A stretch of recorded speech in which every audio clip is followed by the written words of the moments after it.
자, 오늘은 기적적인 구원을 내 삶에 끌어오십시오. 기적적인 구원을 내 삶에 끌어오십시오 라는 제목을 가지고 8월 월삭 새벽 예배 은혜 말씀 선포하겠습니다.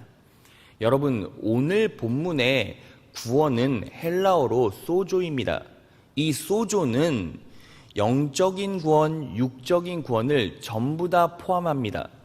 그래서 하나님께서 우리에게 구원을 주실 때는 단지 내가 죽어서 천국 간다라는 개념으로 끝나는 것이 아니라 영적인 평안함, 자유함, 기쁨뿐만 아니라 육적인 번영, 건강, 장수, 형통 모든 것들이 전부 다 녹아져 있고 포함되어져 있어요. 그러니까 하나님의 구원은 우리에게 엄청난 축복이자 은혜가 될 수밖에 없다라는 거죠.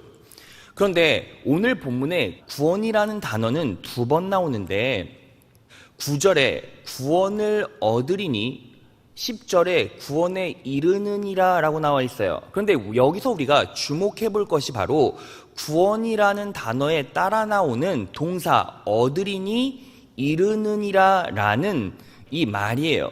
이게 왜 중요하냐면 구원은 얻는 것이죠. 이 얻는다라는 개념 안에는 무엇이 숨겨져 있습니까? 하나님의 은혜가 숨겨져 있어요. 구원은 하나님께서 얻게 해주신 것, 주시는 것입니다. 믿으십니까? 그런데 10절을 보면 구원에 이르느니라 라고 나와 있어요. 그런데 이 이른다라는 건 내가 이르는 거죠. 인간의 노력과 수고 같은 것들이 녹아져 있는 단어입니다. 여러분, 그래서 이 말씀을 읽을 때 어떤 분들은 이런 오해를 하세요. 아, 구원은 하나님의 은혜, 인간의 노력이나 공로가 조화와 균형을 이루어야 하는구나 라고 생각한단 말이죠. 그런데 그 말은 맞지가 않아요. 구원은 전적인 하나님의 은혜, 100% 하나님의 은혜입니다. 믿으십니까? 그런데 왜 이르느니라 라는 능동적인 의지의 표현이 들어갔냐 하면 이런 거예요. 하나님께서 구원을 이루어 가실 때, 구원의 경륜을 이루어 가실 때 인간의 의지와 인간의 노력도 사용하신다라는 거예요. 그래서 여러분, 하나님의 은혜입니다 라고 말하면 우리가 할 게 없느냐? 그게 아니라 우리는 뭐예요? 하나님의 은혜를 바라보며 우리는 우리 자리에서 능동적으로 열심히 노력하고 수고해야만 해요. 그게 아주 성경적일 수밖에 없는 것입니다. 이것들을 정확하게 말해주고 있는, 근거하고 있는 성경 구절이 있습니다. 마태복음 11장 12절이에요.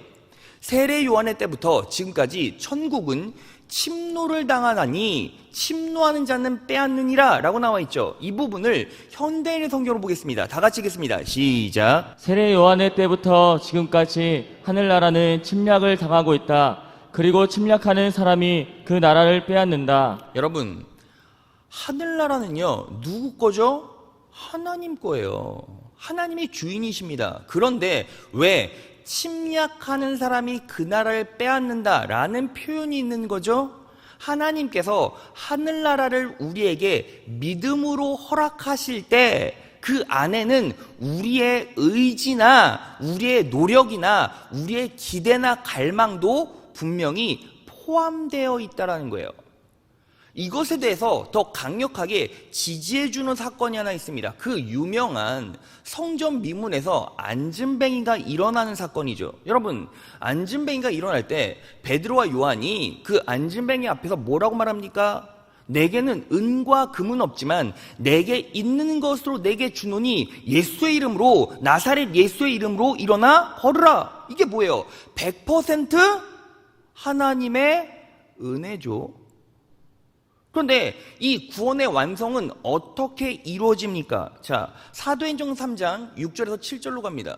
7절 나가시겠습니다. 시작. 오른손을 잡아 일으키니 발과 발목이 곧 힘을 얻고. 여러분, 오른손을 잡아 일으키니 누가 일으킨 거예요? 베드로가 잡아 일으킨 거예요. 그러면 베드로가 잡고 일으켰다라는 것은 무슨 뜻입니까? 인간의 수고와 노력이 들어가 있는 모습이죠. 여러분, 그래서 우리는 무엇을 정확하게 인식해야 합니까? 그냥 우리가 넉놓고 하나님의 은혜면 전부 다 됩니다. 물론 전부 다 됩니다. 그런데 중요한 게 뭐예요? 하나님의 은혜가 우리에게 비춰질 때 우리는 적극적으로 그 은혜를 갈망하고 믿음으로 소유하고 의지력을 가지고 하나님 말씀을 붙잡아야 한다는 거예요. 믿음의 반응이 필요하다는 겁니다. 그것이 있을 때 분명히 우리 인생 가운데는 기적적인 구원이 임하게 된다는 거예요. 자, 그러면 우리는 어떻게 능동적으로 반응해야 할까요? 첫째, 기적적인 구원의 시작은 주되심을 인식하고 고백하는 것입니다. 기적적인 구원의 시작은 주 되심을 인식하고 고백하는 거예요. 오늘 본문 말씀 로마서 10장 9절 상반절 보면 이렇게 나와 있습니다. 내가 만일 내 입으로 예수를 주로 시인하며 입술로 예수를 주로 고백하라 라는 표현이죠. 근데 여기서 주는 헬라어로 퀴리오스, 주인이라는 뜻이에요. 그러니까 한마디로 입술로 뭐 하라는 거예요? 예수님은 나의 주인이십니다 라고 고백하라는 거예요. 그런데 이 고백은 어떻게 확장이 될 수 있습니까? 우리는 종과 주인의 관계를 인식해야 합니다. 여러분, 주인은요 종을 책임져 줘야 돼요. 그리고 종은요 주인이 기뻐하는 일을 해야 돼요. 그러니까 예수님은 나의 주인이십니다 라는 고백의 확장은 어떻게 이루어져야 합니까? 예수님은 나를 책임져 주십니다 라는 이 사실을 입술로 고백하고 인식하고 의지해야 된다는 거예요. 여러분, 이거는요 그냥 훈련이에요. 어떤 어려운 환경 속에서도 우리는 항상 각인하고 인식하고 고백하고 이 사실이 내 마음과 영혼 가운데 남아 있을 수 있도록 뭐 하는 거예요? 수고하고 애쓰고 붙잡고 노력해야 된다는 거예요. 뭐를? 예수님은 나를 책임져 주십니다. 그래서 그것들을 지속적으로 계속 반복해서 고백하고 선포할 때 결국 어떤 은혜를 입게 됩니까? 내가 지속적으로 예수님이 나를 책임져 주십니다 라는 인식이 단단한 믿음으로 바뀌면 그제서야 비로소 우리는 그분을 철저하게 의지할 수 있게 돼요. 의지할 수 있게 될 때 비로소 내 안에 두려움은 사라지는 거예요.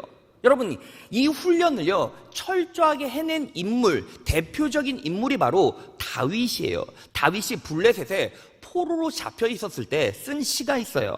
자, 시편 56편 4절로 갑니다. 내가 하나님을 의지하고 그 말씀을 찬송하올지라. 내가 하나님을 의지하였은즉 두려워 아니하리니 혈육 있는 사람이 내게 어찌하리까? 라고 말하고 있어요. 내가 하나님을 의지하였은즉 두려워 아니하리니, 이 고백이요 계속 마음 가운데 남아있고 활성화된 거예요. 그러니까 결국 두려움에 벗어나기 위해선 그분을 의지해야 되고, 그분을 의지하기 위해선 그분이 나를 책임져 주신다라는 확신이 믿음으로 내 안에 들어와 있어야 하는 거죠. 그랬을 때 결국에는 우리는 어떤 상황 가운데서도 두려워하지 않게 됩니다. 믿으십니까? 자, 그리고 종이 주인을 향한 사명이 뭐라고 했어요? 그분을 기쁘게 해야 된다는 거예요. 여러분, 그랬을 때 우리 인생 가운데 놀라운 기적이 나타나게 돼 있어요. 여러분, 예수님께서 공생의 사역을 3년 동안 하시면서 아주 많은 기적들을 막 쏟아내셨죠. 그러면 예수님께서 인간으로 오셨죠. 근데 어떻게 그런 기적을 베푸셨습니까? 기적의 능력을 가지고 태어나신 것이 아니죠. 왜? 100% 인간으로 오셨으니까. 예수님께서 기적을 일으켜주신 이유는 바로 예수님 곁에 성령 하나님께서 항상 동행하셨기 때문이에요. 그러니까 동행하시는 성령 하나님의 능력으로 예수님은 기적을 베푸신 거죠. 그러면 예수님께서 어떻게 철저하게 성령 하나님과 동행할 수 있었습니까? 바로 성령 하나님을 기쁘게 하는 일들을 행하셨다라는 거예요. 자, 그러면 이 부분에 대해서 예수님의 고백, 선포를 들어봅시다. 요한복음 8장 29절이에요. 나를 보내신 이가 나와 함께 하시도다. 나는 항상 그가 기뻐하시는 일을 행함으로 나를 혼자 두지 아니하셨느니라. 나를 보내신 이가 나와 함께 하시는도다. 나는 항상 그가 기뻐하시는 일을 행함으로. 지금 누가 기뻐하시는 일을 행하는 거예요? 성령님이 기뻐하시는 일을 행함으로 나를 혼자 두지 아니하셨느니라 라고 나와 있죠. 그러니까 기적의 능력이 어디서 나오는 거예요? 성령 하나님께서 기뻐하시는 일을 행하셨다라는 거예요. 그러니까 우리도요 종이기 때문에 퀴리오스 대신 예수님 앞에 어떤 고백과 선포가 있어야 합니까? 예수님께서 나를 책임져 주십니다 라는 입술의 고백과 선포가 일단은 내 안에서 활성화돼야 되고, 그리고 또 하나, 그분이 기뻐하시는 일을 행해야죠. 그러면 그분이 기뻐하시는 일이 뭐예요? 교회에서 사역하는 거, 그것도 하나님께서, 예수님께서 기뻐하시는 일이 맞죠. 그런데 이 기뻐하시는 일은 매 순간 하는 겁니다. 우리가 밥을 먹을 때도요, 뭐 하는 거예요? 감사 기도 드리는 거예요. 하나님께 일용할 양식을 주셔서 감사합니다. 저를 먹여주시고 살찌워주시는 분은 하나님이십니다. 그분이 나를 책임져 주십니다. 그래서 감사합니다. 이런 한순간의 기도부터 시작해서 가정에서도 마찬가지입니다. 가정에서도 어떤 일이 벌어졌을 때 감사할 일이고 기뻐할 일이면 내 자녀와 가족들에게 하나님의 은혜를 선포하고 기뻐하고 감사하는 거예요. 하나님께서 기뻐하시는 일을 가정 가운데, 직장 가운데, 인생 가운데 해내면 하나님께서 그 모습 보시고 어떻게 하십니까? 역사하여 주시고 동행해 주시고 기적을 베풀어 주신다는 거예요. 그러니까 우리는 항상 매 순간 8월 하는 날도 하나님께서 도대체 기뻐하시는 일이 무엇인가라는 것을 의식하며 살아야죠. 그럴 때 우리는 결국 8월 한 달도 승리할 수 있고 기적의 한 달을 맞이할 수 있다는 거예요. 믿으십니까? 그렇게 예수님이 나를 책임져 주십니다 라는 사실을 종으로서 내 안에 남겨두고 믿음으로 활성화시키고, 그리고 예수님이 기뻐하시는 일, 성령님이 기뻐하시는 일을 하셔서 기적을 일구신 여러분 되시길 진심으로 축원합니다. 자, 둘째, 기적적인 구원을 끌어오려면 마음으로 믿고 입으로 시인해야 합니다. 기적적인 구원을 끌어오려면 마음으로 믿고 입으로 시인하라는 거예요. 자, 오늘 본문 말씀 로마서 10장 9절에서 10절을 보면, 내가 만일 내 입으로 예수를 주로 시인하며 또 하나님께서 그를 죽은 자 가운데서 살리신 것을 내 마음에 믿으면 구원을 얻으리니, 사람이 마음으로 믿어 의에 이르고 입으로 신하여 구원에 이르느니라 라고 나와 있어요. 여러분 보세요. 가장 중요한 건 마음으로만 믿어서도 안 되고 입으로만 시인해서도 안 돼요. 어떻게 합니까? 마음으로 믿고 입으로 시인해야 됩니다. 왜 그래야 합니까? 인간은 내가 믿는 바를 말하는 존재이기 때문이에요. 그래서 고린도후서 4장 13절을 보면 이렇게 나와 있습니다. 기록한 바 내가 믿는 고로 말하였다는 것 같이 우리가 같은 믿음의 마음을 가졌으니 우리도 믿는 고로 또한 뭐 하라고요?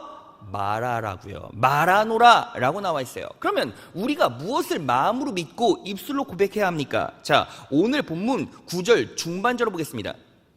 또 하나님께서 그를 죽은 자 가운데서 살리신 것을, 이거예요. 하나님께서 그가 누군데요? 예수님을 죽은 자 가운데서 살리신 것을 믿고 선포하라는 거예요. 자, 그럼 이것을 우리 삶에 정확하게 어떻게 적용할 수 있습니까? 고린도전서 6장 14절이에요. 하나님이 주님을 다시 살리셨으니 우리도 그분의 능력으로 다시 살리실 것입니다. 여러분, 하나님이 예수님을 다시 살리셨으니 우리도 그분의 능력으로 다시 살리실 것임을 뭐 하는 거예요? 믿고 고백하고 선포하는 거예요. 여러분 보세요. 예수님께서 왜 십자가에 못 박혀 돌아가시고 부활 승천하셨습니까? 우리도 그렇게 될 거라는 표지를 보여주신 거예요. 그러니까 우리는 매 순간 어떤 상황에서도 하나님께서 예수님을 부활시켜 주신 그 능력으로 우리도 살리실 것입니다. 우리도 살리실 것입니다. 그 부활의 능력으로 내 자녀도 살리실 것입니다. 여러분, 제가요 지금 이 헌금 봉투에 있는 기도 제목을 쭉 읽어봤어요. 그런데 가장 많이 있는 기도 제목이 뭔지 아십니까? 가정과 가족, 자녀예요. 그러면 여러분들이요 자녀에게 뭘 해줄 수 있는데요? 우리가요 기가 막힌 교육을 학습해서 그들에게 이식시켜 줄 수 있습니까? 우리는 전문적으로 교육을 배운 사람도 아니잖아요. 하지만 그것보다 더 강력한 게 뭐예요? 하나님께서 예수님을 살리신 것처럼 하나님께서 부활의 능력으로 내 자녀들도 살려주실 것입니다. 마음으로 믿고 입술로 고백하는 거예요. 그 부활의 능력으로 내 남편도 살려주실 것입니다. 그 부활의 능력으로 내 자녀도 살려주실 것입니다. 내 기업도 살려주실 것입니다. 내 인생도 살려주실 것입니다. 내 건강도 살려주실 것입니다. 믿으십니까? 그런데 여기서 하나 우리가 딱 주의해야 될 것이 있어요. 뭐냐면 여러분, 우리가요 하나님께 응답받기 위해서 뭐합니까? 마음으로 믿고 입술로 고백하는 가장 적극적인 신앙행위가 뭐예요? 기도잖아요. 기도. 근데 기도할 때 우리는 구걸하거나 안달해서는 안 돼요. 그냥 거지가 막 빌듯이 구걸해서는 안 된다라는 거예요. 여러분, 하루는 한 성도님이 저를 찾아와서 상담을 하시는데, 목사님, 제가요 사업 문제 때문에 그리고 자녀 문제 때문에 일신상의 문제 때문에 하나님께 기도 제목을 묻고 그렇게 기도를 하는데요, 근데 응답된 것도 있고 응답이 안 된 게 있어서 응답이 안 된 부분은 더 치열하고 처절하게 기도했습니다. 심지어는 하나님 앞에 그냥 구걸하듯이 죽어라고 기도했는데 그래도 응답이 안 돼요. 왜 안 될까요? 여러분, 제가요 하는 일이 뭐예요? 제가요 말씀 읽고 말씀 준비하고 기도하고 목양하는 게 다잖아요. 제가요 전쟁의 일선, 영적 전쟁의 일선에 가장 가까이 있기 때문에 하나님의 놀라운 은혜를 참 많이 봐요. 그런데 실제로 기도 응답 받고 축복받는 성도들의 특징이 뭔지 아십니까? 하나님께 구걸을 안 해요. 여러분, 왜 그게 놀라운 원리고 진리인지 아십니까? 하나님, 이거 안 되면 저 죽어버릴 거예요. 저 이거 꼭 돼야 됩니다. 이거만은 꼭 돼야 돼요. 돼야 됩니다. 돼야 됩니다. 여러분, 이 구걸의 고백 안에는 뭐가 있어요? 하나님께서 응답을 주시지 않으실 수도 있다라는 불신이 녹아 있어요. 여러분, 그래서요 마음으로 믿고 입으로 선포한다라는 건 뭐가 필요합니까? 말씀이 필요하고 약속이 필요하고 진리가 필요한 거예요. 왜? 그 진리는 꺾이지 않고 변질되지 않고 그리고 취소되지 않으니까. 그래서 말씀 붙잡고 기도하는 게 그렇게 중요한 거예요. 그리고 또 하나, 여러분, 이 마음으로 믿고 입술로 고백한다는 게 무엇입니까? 결국에는 절대적인 믿음이에요. 하나님께서 나를 이렇게 만들어 주실 것이라는 것을 아는 거예요. 그래서 우리는 말씀을 기초로 말씀 붙잡고 기도하는 걸 활성화하고 습관화하고 실행해야 됩니다. 그리고 절대로 구걸하면 안 돼요. 하나님께서 그 기뻐하시질 않으시더라고요. 여러분, 예수님께서 18년 동안 허리가 꼬부라져서요 이제 병들어가는 여인을 치유하셨을 때 그 장면을 볼까요? 누가복음 13장 10절에서 13절이에요. 예수께서 안식일에 회당에서 가르치고 계셨다. 그런데 거기에 18배 동안이나 병마에 시달리고 있는 여자가 있었는데 그는 허리가 굽어 있어서 몸을 조금도 펼 수 없었다. 예수께서는 이 여자를 보시고 가까이 불러서 말씀하시기를, 여자야, 너는 병에서 풀려났다 하시고 13절, 그 여자에게 손을 얹으셨다. 여러분, 여기서 그 여자에게 손을 얹으셨다, 이게 뭐예요? 손 얹고 안수기도 해주셨다라는 표현이죠. 그러자 그 여자는 곧 허리를 펴고 하나님께 영광을 돌렸다. 그런데 손을 얹으시기 전에 이미 어떻게 선포하셨어요? 너는 병에서 풀려났다. 여러분, 예수님께서는요, 성경을 한번 찾아보세요. 하나님께 구걸한 적이 없어요. 이미 말씀을 통해 받아낸 거예요. 여자야, 병에서 풀려났다 하고 기도를 시작하시는 거예요. 절대적인 믿음을 갖고 있었죠. 여러분, 우리가 3주 동안 나사로에 대해서 공부했잖아요. 예수님께서 나사로를 일으키실 때 어떻게 기도하셨습니까? 기도하시기 전에 보세요. 요한복음 11장 42절이에요. 아버지께서는 언제나 제 말을 들으시는 줄을 제가 압니다. 여러분, 선포를 하고 기도하기 전에 이미 절대적인 믿음이 있는 거예요. 여러분, 마음으로 믿고 입으로 신하기 위해선 내 안에 절대적인 믿음이 필요하고, 절대적인 믿음이 내 안에 들어오기 위해선 뭐가 필요해요? 보증이 필요하다고요.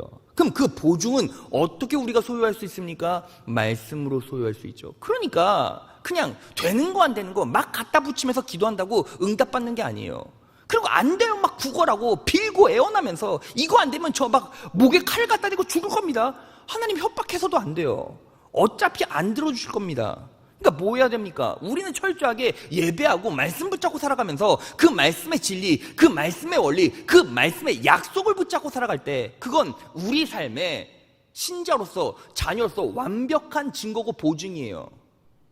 확정된 보증이라고요. 그러니까 그거 붙잡고 기도하면 우리는 무조건 응답받고 승리할 수 있다는 거예요. 뭐예요? 애걸복걸하지 말아라. 그런데 여기서 문제가 하나 생겨요. 목사님, 말씀 붙잡고도 기도하고 열심히 기도하고 했는데 응답이 안 되는 부분이 있는데 어떻게 합니까? 여러분, 애걸복걸할 필요 없이 열심히 기도하는 건 맞아요. 왜냐하면 예수님도 땀을 핏방울처럼 흘려가면서 기도하셨으니까. 그런데 치열하게 열심히 기도하는 것과 구걸하는 것과는 다르잖아요. 그런데 기도할 때 응답이 안 되면 우리는 어떻게 방향성을 틀어야 합니까? 무엇을 확인해야 되냐면 내 기도 제목이 하나님 나라에 또 하나님의 뜻에 정확하게 부합되는가를 확인해 봐야 돼요. 그래서 예수님께서 마태복음 6장 33절에 뭐라고 말씀하십니까? 다 같이 읽겠습니다. 시작. 그런즉 너희는 먼저 그의 나라와 그의 의를 구하라. 그리하면 이 모든 것을 너희에게 더하시리라. 자, 이 모든 것을 너희에게 더하시리라. 너희가 소유하기 위해서 가장 중요한 게 뭐라는 거예요? 먼저 그의 나라와 그의 의를 구하라는 거예요. 그러니까 바꿔 말하면 무슨 뜻입니까? 우리가요, 하나님께 기도해요. 담대하게 선포하고 마음으로 믿었어요. 그런데 응답이 안 되는 부분도 있죠. 왜? 우리는 예수님처럼 완전하지 못하잖아요.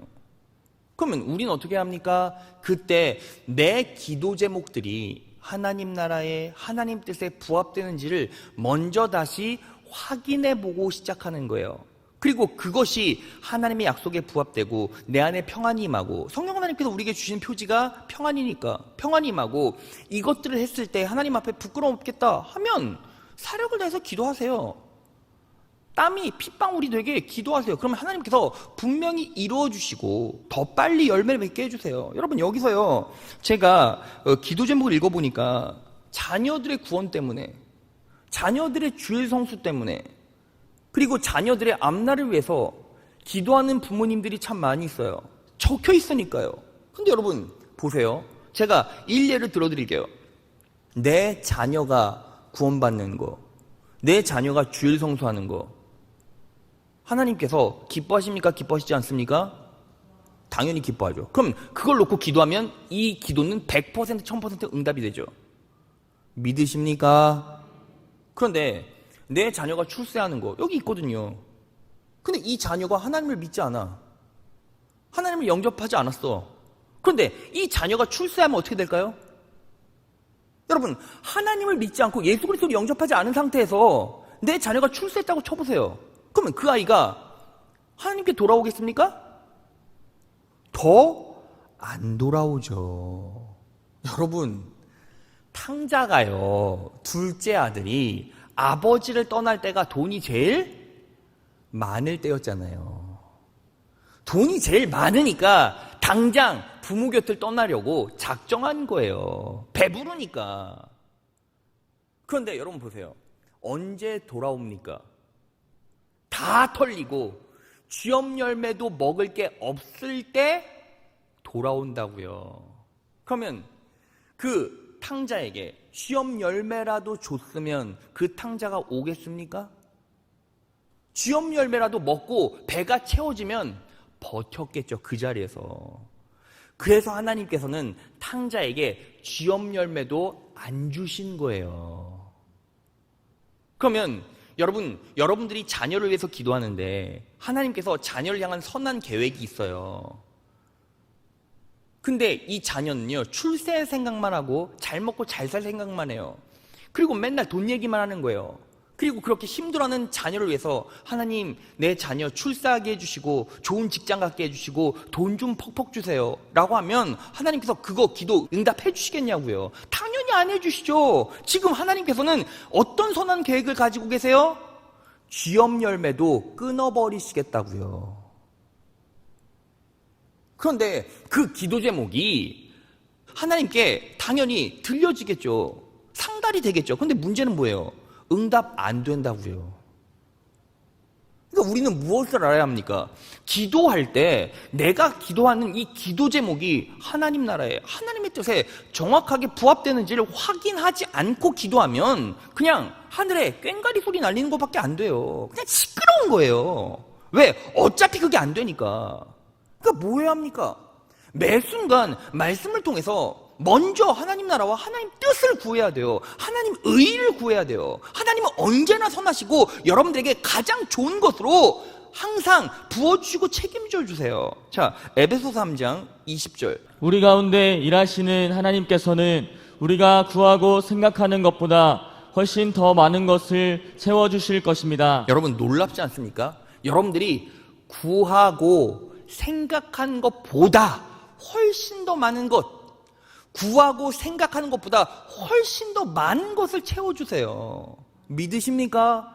그러면 여러분, 우리는 내일 일 염려하지 말고 오늘 해야 될 일에 집중하되 하나님의 은혜를 온전히 바라보고, 그리고 뭐 하는 거예요? 땀은 흘리라고요. 수고하시라고요. 집중하시라고요. 저는 되려 청년들에게, 그리고 젊은 사람들에게, 여러분들에게 이렇게 말씀드리고 싶어요. 하나님께 이 덥고 힘든 환경 가운데 집중력을 주십시오.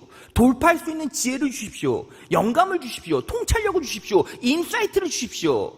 빠져나가고 극복하고 초월해 나갈 수 있는 영적인 내구성, 버텨낼 수 있는 인내력과 힘을 주십시오. 그리고 버텨내고 이겨냈을 때 하나님께 감사할 수 있는 마음을 주십시오. 저는 그렇게 기도하라고 말해요. 그리고 뭐 해야 합니까? 철저하게 하나님의 뜻을 구해야죠. 그렇지 않으면 여러분들이 상처받고 그것 때문에 넘어져요. 하나님께서는 선하게 인도하시기로 작정하셔서 쥐엄 열매도 끊게 하셨는데 여러분들은 쥐엄 열매도 안 주신다고 애걸복걸하면서 구걸하면서 더 상처받고 더 나락으로 떨어진다고요. 그러니까 여러분, 8월 한 달은 이 말씀의 원리를 그대로 따라가셔야 합니다. 그럴 때 놀라운 기적과 은혜와 승리를 여러분들이 거머쥘 수 있게 됩니다. 자, 말씀 정리해 보겠습니다. 오늘 메시지의 제목은 기적적인 구원을 내 삶에 끌어오라는 거예요. 여러분, 이 기적적인 구원을 내 삶에 끌어오기 위해선 우린 뭐 해야 합니까? 하나님의 은혜가 여러분들에게 전적으로 비춰지고 내려지고 있습니다. 믿으십니까? 하나님의 은혜가 자녀들인 여러분들에게 분명하게 임할 것입니다. 믿으십니까? 하나님의 축복이 여러분들에게 임할 것입니다. 믿으십니까? 그런데 그 은혜가 진리의 빛으로, 그리고 축복과 영광의 빛으로 비춰질 때 우리는 가만히 있는 것이 아니라 뭐 해야 돼요? 우리도 해야 될 도리를 해야 된다고요. 노력해야 된다고요. 기대해야 된다고요. 갈망해야 된다고요. 갈망하는 만큼 주시고 믿는 만큼 주십니다. 믿으십니까? 자, 그러면 우리가 그 의지를 가지고 뭐 해야 합니까? 구원의 시작은 주 되심을 인식하고 고백하라는 거예요. 우리는 종이고 자녀잖아요. 그러니까 언제나 무엇을 인식하라? 예수님께서 나를 책임져 주십니다 라는 인식이 내 안에 활성화되게 만들고, 그리고 하나님의 놀라운 은혜를 온전히 선포하되 하나님이 기뻐하시는 일을 행하라고요. 그리고 또 뭐 하는 겁니까? 두 번째, 기적적인 구원을 끌어오려면 마음으로 믿고 입으로 신하라고요. 마음으로만 믿는 것이 아니라, 입으로만 신하는 것이 아니라 마음으로 믿고 입으로 신할 때 절대적인 믿음이 들어와요. 그러면 무엇을 마음으로 믿고 입으로 신하는 겁니까? 나는 부활의 능력으로 다시 살 것입니다. 그 표지를 예수 그리스도의 십자가의 구속의 은혜로 확인했습니다. 그리고 나서 뭐 하는 거예요? 기도하는 거예요. 기도할 때 뭐 하라고요? 내 욕망으로 기도하는 것이 아니라 먼저 그의 나라와 그의 의를 구하라고요. 그리고 언제나 나에게 풍성히 부어주시는, 내가 생각하고 내가 기대하는 것 이상으로 부어주시는 하나님의 은혜를 온전히 인식하며 그분의 뜻을 찾아 살아가면 결국에는 하나님께서 놀랍게 부어주시고 세워주시고 일으켜주시고 회복시켜주신다는 것입니다. 믿으십니까? 8월 한 달도 그렇게 하나님의 뜻에 부합해서 그 은혜 안에서 그 놀라운 은혜를 소유하시고 공급받으시고 그 능력으로 사셔서 승리하는 여러분 되시기를 진심으로 축원합니다. 자, 오늘